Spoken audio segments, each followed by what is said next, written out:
Hey guys, how's it going? Welcome to part two of the using themes with React tutorial series. I think it'll only be two parts, but hopefully we can keep it so that the second part is the final one. So in the last video, we set up the React project and imported the theme, but we're not really using it. So here I ran Webpack.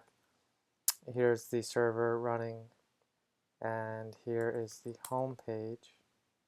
So here's the entry point, and here is the theme. So everything is there, but the theme is not showing up in the React entry point. So let's take care of that.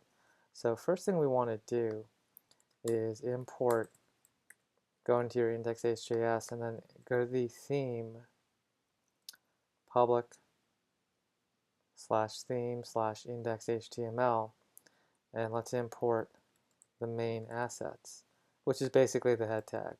So we can import the entire head tag and just replace one with the other.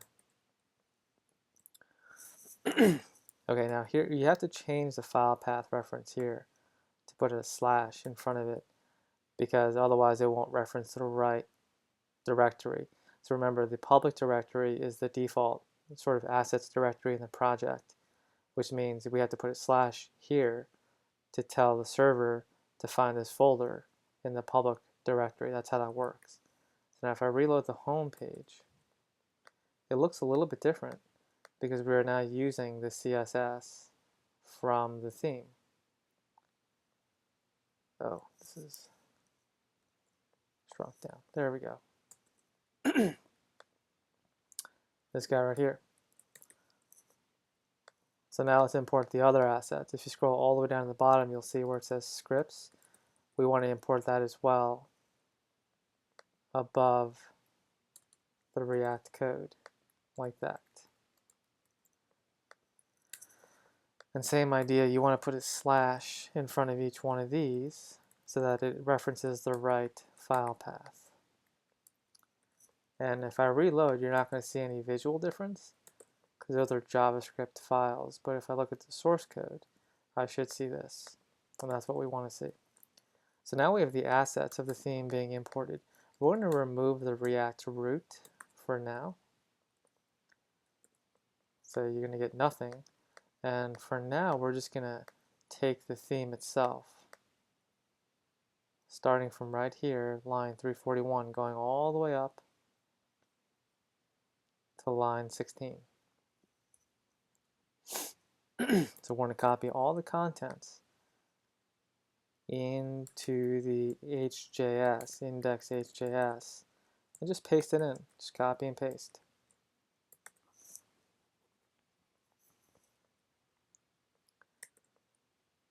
And now when I reload the home page, literally the home page, I'm looking at the theme. So that means all the assets and images and whatnot were successfully integrated into the home page.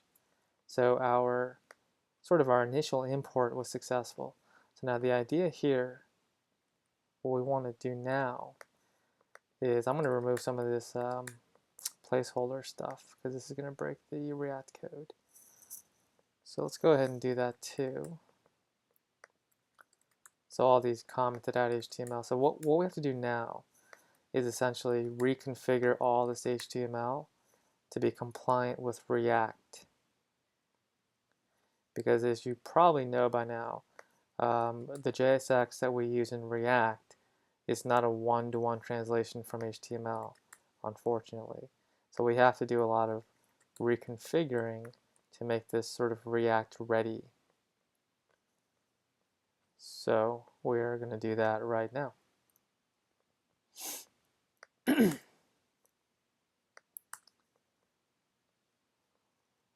to get rid of these comments.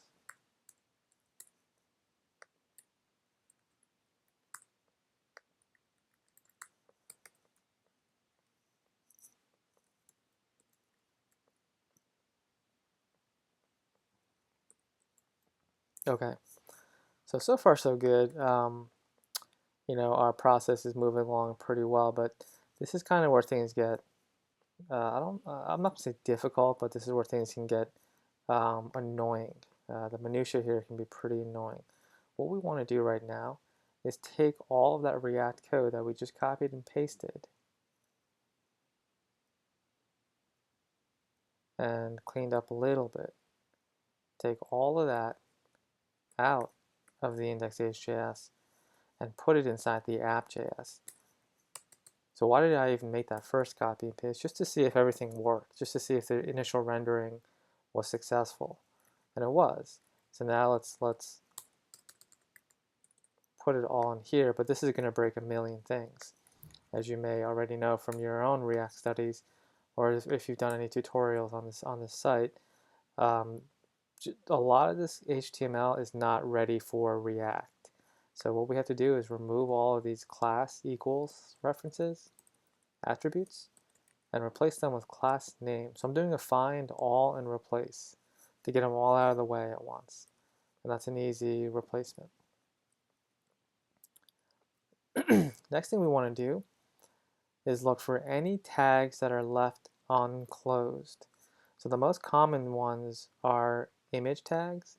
Like for example, a lot of times developers would leave an image tag like this, and that's no good in React. You have to close your tags. Another common unclosed tag is an HR tag or a BR tag. So I'm just sort of giving this a quick once over just to see if I find any of those. And usually I miss a few anyway, no matter what, I don't catch them all. You're going to find out in the Webpack build one way or another. So input tags are another very commonly unclosed React tag. I'm sorry, HTML tag. And then last but not least, we want to find any style attributes. So I'm just doing a search for style, and I didn't find any. So this looks okay. So let's give it a shot. Let's save the file, and right now we want to check what happens with Webpack. And if Webpack crashes, that means we missed something. That means there's probably an unclosed tag, like a style attribute that I didn't catch. So I'm just going to actually manually rerun Webpack to make sure that I'm getting a fresh build. And Webpack is clean. So now if I relaunch the server,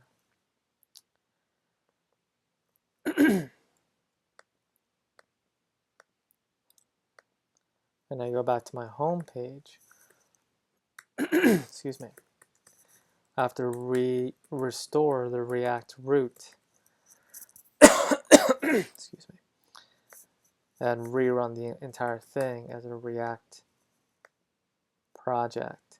So now I'm running the entire thing through React. And one way you can really confirm that is by going to your source code and look at my source code. It's just one React root and the bundle, and that's it. So that means this has to be running through the React build, which means it worked. Everything was successful.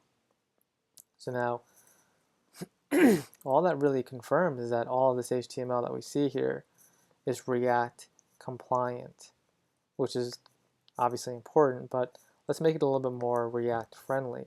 So for example, this component right here, this section of HTML should be its own component called footer. So let's go ahead and do that. Let's go back to our source directory. Let's create a components directory. Let's cd into that. Let's create an index. And let's create a footer component.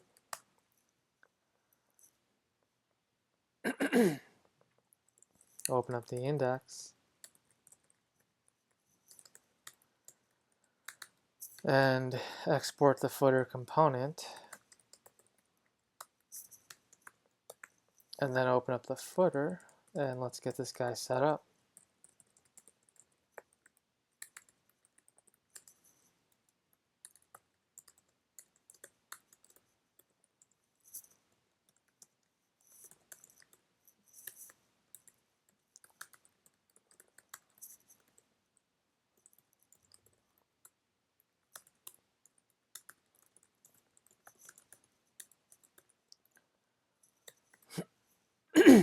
And then let's go back to our app.js, find the footer HTML tag. Let's remove it for now and put it inside the footer component.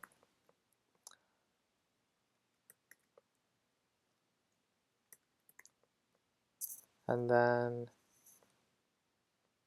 if we relaunch the server and reload the page, this footer should be gone. And it is. That's good. So now let's restore it with the component itself. So import footer from components. So here's our footer component that we just made earlier. And let's use that to make sure it all worked.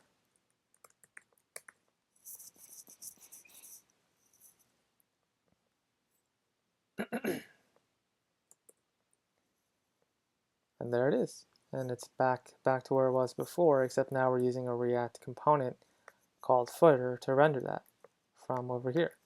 So let's continue that process. So let's see here, going back to the home page.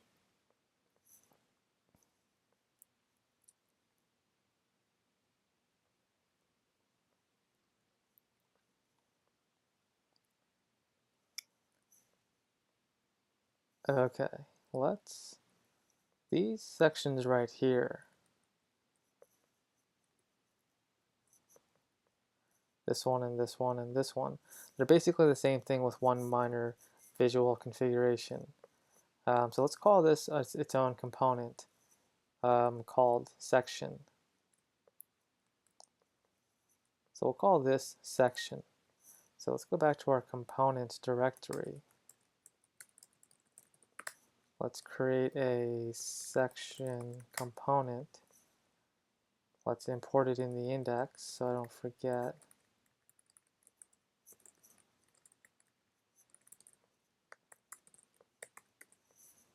Let's open this up and create a simple React component.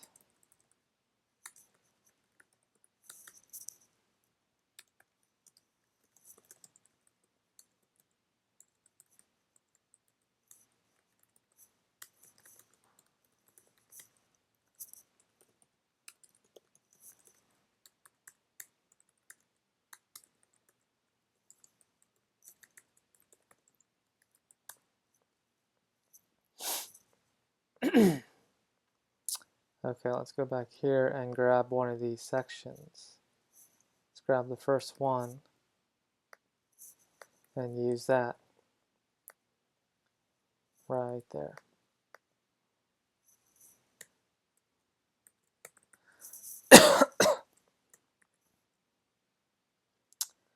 Let's import that into our app.js and let's get rid of this.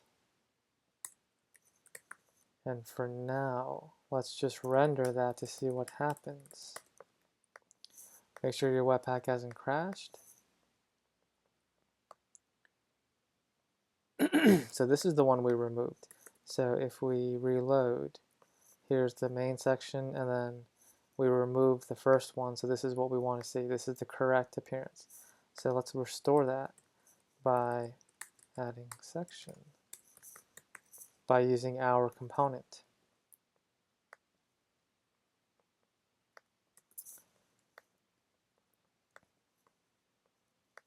And now we're back in business. This is our component, and this is the raw HTML.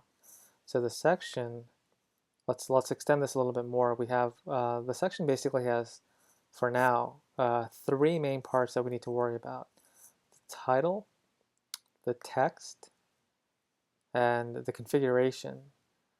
All right, we're just going to use the same image all three times. So the configuration, let's go with default, or no, let's go with left and right.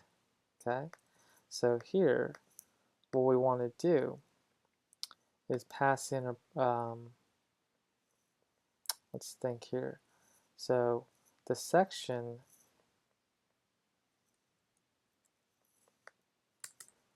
we want to pass in a property called configuration.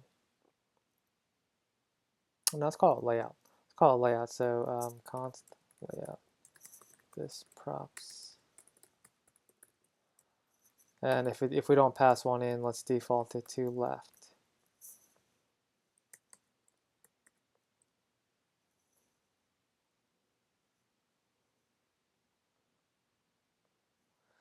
And here is a right side configuration.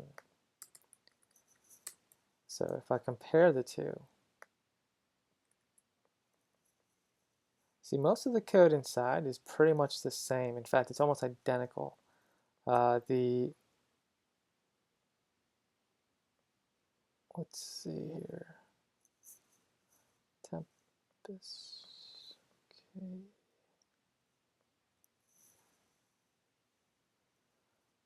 The only difference is orient right versus orient left. That's the only difference. Everything else is the same. So if I take this and I do orient left,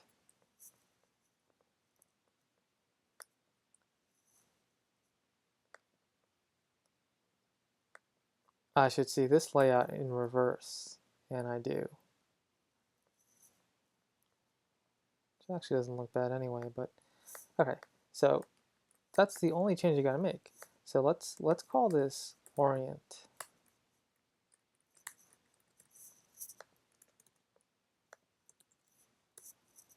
And let's say orient right is the default. And this will be a property passed in from the app component. And if I don't pass one in, I default to orient right. So then here, container class.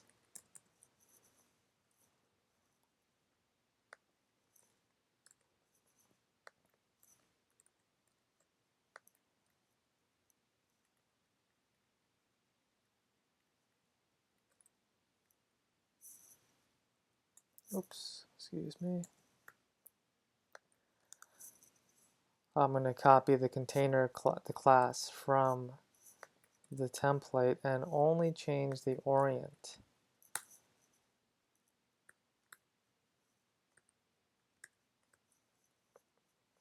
Based on whatever's passed in from the parent container. And then we can pass this entire thing into here like so. So now we have the orient coming in from the parent container. And if I don't pass one in at all, I default to the orient right. So if I reload, that will look the same. But then if I go back here,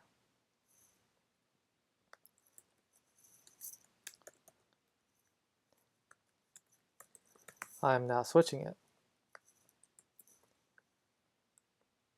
And I switched it by passing in the property instead. And it worked. So let's say right, left, and right, and that means I can get rid of these sections.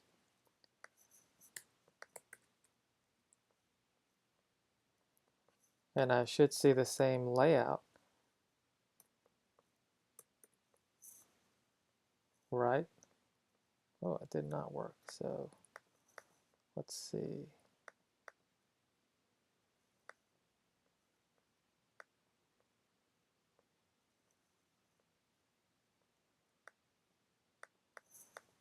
Okay, so this one right here isn't going through, so let's figure that guy out. So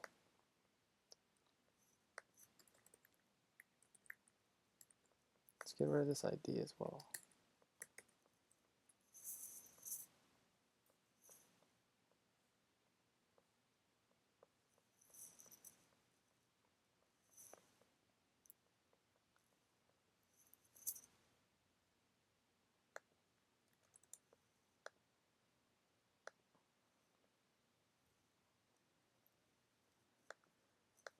I'm going to hard code this real quick just to see what happens. And then orient.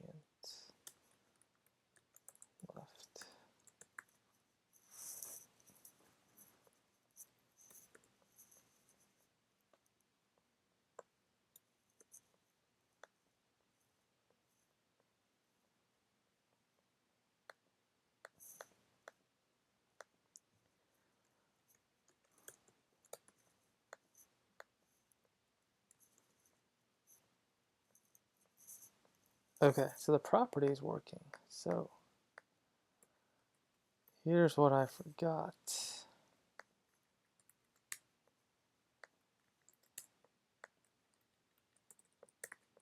What I forgot was that the entire property has to be orient right or orient left, excuse me. So my fault.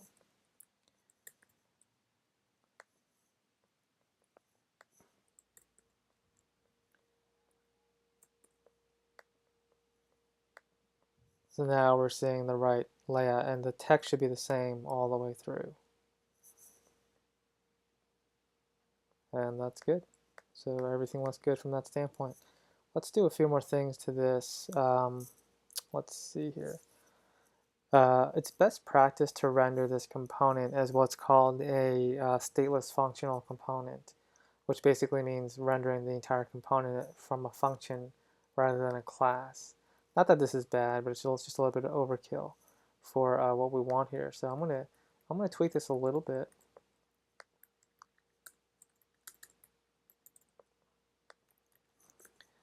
And render this as a function, a stateless functional component.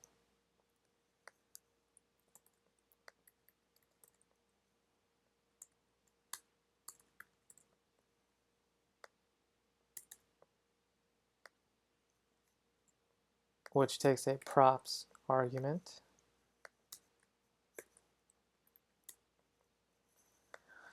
And since this is not a class, there is no this context. So it's just a function.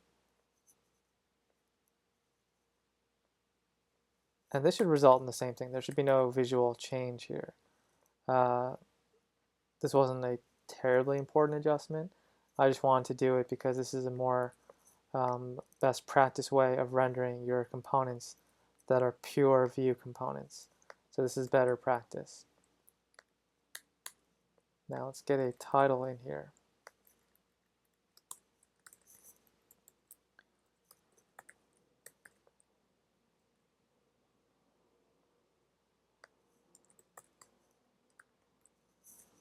Header 1,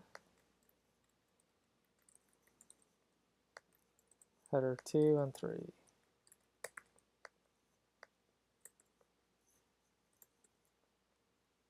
Header 1, header 2, header 3. And there you go. So the next thing you want to do, and I'm going to leave this as an exercise to you because I think the rest will be pretty intuitive, is to get this lorem ipsum text out of here, this placeholder text, and replace it with a property from here called text or body or description, whatever you want to call it. And that would be a better way of rendering this information, as well as the image. Same thing here. So you want to pass all those in as props, and that would be a better way of handling this data flow. So for now, I'm going to leave it at that. That'll be a good place to stop for this intro to using web themes, but we're certainly not done. So what you really want to do is go through the rest of this content and see where else you can carve out the theme into its own individual component, just like I did right here. And you want to work it so that you pass in properties into the component, and those properties are what gets rendered here rather than anything hard-coded. So you notice how we converted some of the theme's internal contents into properties inherited from the parent. You really want to carry that all the way through. So if you go through the rest of this theme, you'll see a lot of these article tags,